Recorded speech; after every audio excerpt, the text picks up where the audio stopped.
जिले का तापमान जो है वो बराबर गिर रहा है। सर्दी अपनी रौ में गिरते आ रही है।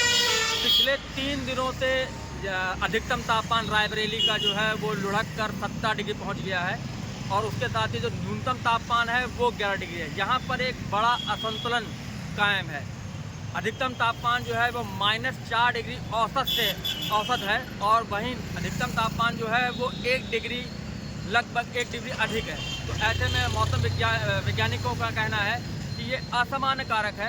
इसी कारण से पाला पड़ रहा है। पाला जो है वो भोर पहर से शुरू होता है और ड्यू ड्रॉपलेट्स जो होती हैं वो लगभग 10 बजे सुबह तक पड़ती रहती हैं। अभी भी यहाँ धुंध छाई हुई है और इस धुंध की वजह से कल नगर पालिका ने फॉग मशीन जो थी वो भी चलाई थी, जिससे कि जो सांस की दिक्कत लोगों को हो रही है उससे राहत मिल सके। क्योंकि ज़िले का जो शहर का जो AQI है वो बहुत बढ़ गया है। अबाउट 250 MQI पर ये इस समय जो वायु प्रदूषण है वो पहुंचा हुआ है। ये हानिकारक स्तर पर है और सबसे बड़ा जो नुकसान है इस तापमान में जो असामान्य कारक जो उत्पन्न हुए हैं उसकी वजह से खेती को सबसे अधिक नुकसान है। खासतौर पर जो आलू की फसल है उसको पाला लग रहा है, जिससे उसके झुलसा रोग लगने की संभावना बहुत अधिक हो गई है। अगर इसी तरीके से हालात बने रहे तो आने वाले दिनों में आलू की फसल जो होगी वो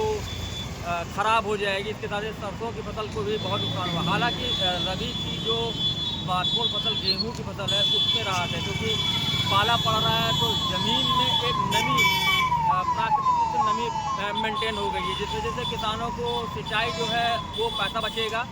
तो गेहूं की फसल के लिए ये मौसम बहुत अच्छा है, लेकिन आलू की फसल के लिए ये मौसम बहुत ख़राब है। मौसम विशेषज्ञों का कहना है कि इस समय जो एटमॉस्फेयर है उसमें अधिकतम और न्यूनतम तापमान में जो असंतुलन है उसकी वजह से ड्यू ड्रॉपलेट्स जो हैं वो एटमॉस्फेयर के ऊपरी स्तर पर बन रहे हैं। यही कारण है कि धूप नहीं निकल रही है और जैसे ही शाम होती है तो टेम्परेचर जो है वो गिरता है और उसके बाद जो ड्यू ड्रॉपलेट्स होती हैं वो पाले के रूप में बरसती हैं। इस वजह से पिछले 4 दिनों से कड़ाके की सर्दी पड़ रही है और मौसम विभाग का ये भी कहना है कि आने वाले दिनों में सर्दी और अधिक होगी। अगर अधिकतम तापमान इसी तरह गिरता रहा तो पाला जो है वो शाम तक भी पड़ सकता है। ये बहुत ख़तरनाक स्थिति होगी, ख़ास तौर पर खेती के लिए, उसके साथ ही स्वास्थ्य के लिए भी। स्वास्थ्य के लिहाज से देखा जाए तो ये मौसम उन लोगों के लिए ख़राब है जो सांस के रोगी हैं, हृदय रोगी हैं, उनके लिए मौसम बहुत ख़राब है। इसीलिए जिला अस्पताल में OPD में हृदय रोगी और सांस रोगी अधिक आ रहे हैं। जहाँ पर जो एटमॉस्फेयर में जो एक असंतुलन कायम हुआ है उसकी वजह से AQI का जो स्तर है वो भी खतरनाक स्तर पर पहुँच गया है। कल इसीलिए नगर पालिका ने अपनी फॉगिंग मशीन से बूंदों का पानी का छिड़काव भी कराया था, जिससे कि एटमॉस्फेयर में जो हवा में जो प्रदूषण है उसके कारकों को थोड़ा सा खत्म किया जाए। उधर प्रदूषण विभाग का भी कहना है कि AQI स्तर जो है वो बहुत हानिकारक स्तर पर अभी नहीं है। अभी बहुत कुछ कहना जल्दबाजी होगी, लेकिन अगर मौसम इसी तरह रहा तो जो कार्बन पार्टिकल जो है वो बराबर ड्यू ड्रॉपलेट्स के साथ बन रहे हैं। तो इस वजह से स्थितियाँ मौसम के लिहाज से देखा जाए तो स्वास्थ्य और खेती दोनों के लिए ये मौसम जो है वो ख़राब है। भैया विनोद कुमार। ये बताओ, जो मौसम अचानक परिवर्तित हुआ है, पाला पड़ना शुरू हो गया है, आगामी दिनों में इसी तरह पाला पड़ता रहेगा तो किन फसलों को नुकसान होगा, किन का फायदा होगा? इस मौसम से गेहूं का नुकसान नहीं है। हाँ। और जो आलू है उसमें माहू झुलसा लग जाएगा। हाँ। और जो वो है सरसों उसमें माहू लग जाएगा। इसी वजह से पाला ठीक भी है गेहूं के लिए और दोनों फसल के लिए और फसलों के लिए ठीक नहीं है। अच्छा, पैदावार में क्या असर पड़ेगा? पैदावार में गेहूं अच्छा होगा पैदा, जितना ठंडी पड़ेगा उतना अच्छा पैदा होगा।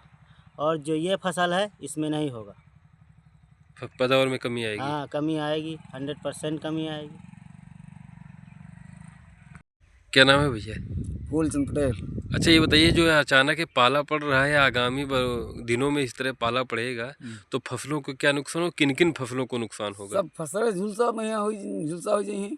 कौन कौन सी फसलें? जैसे आलू है, टमाटर है, मिर्च है, सब में झुलसा लग जाइए। किसान को नुकसान है तो है। वो पाला पड़े पे यहाँ कोई भी दवा डालो काट भी ना करी। अच्छा, फायदा किन किन फसलों का है? फायदा तो कुछ नहीं, कोई फसल का फायदा, कौन फसल का फायदा। ठंडी पड़ी, कोयरा पड़ी तो तुम्हारा गेहूँ फायदा हो, कौन फायदा। फायदा एक फसल का है, नुकसान सब फसल का है। सरसों का नुकसान है, आलू का नुकसान है, टमाटर का नुकसान है, मिर्चा का नुकसान है, सब नुकसान है तो है। क्या नुकसान होगा?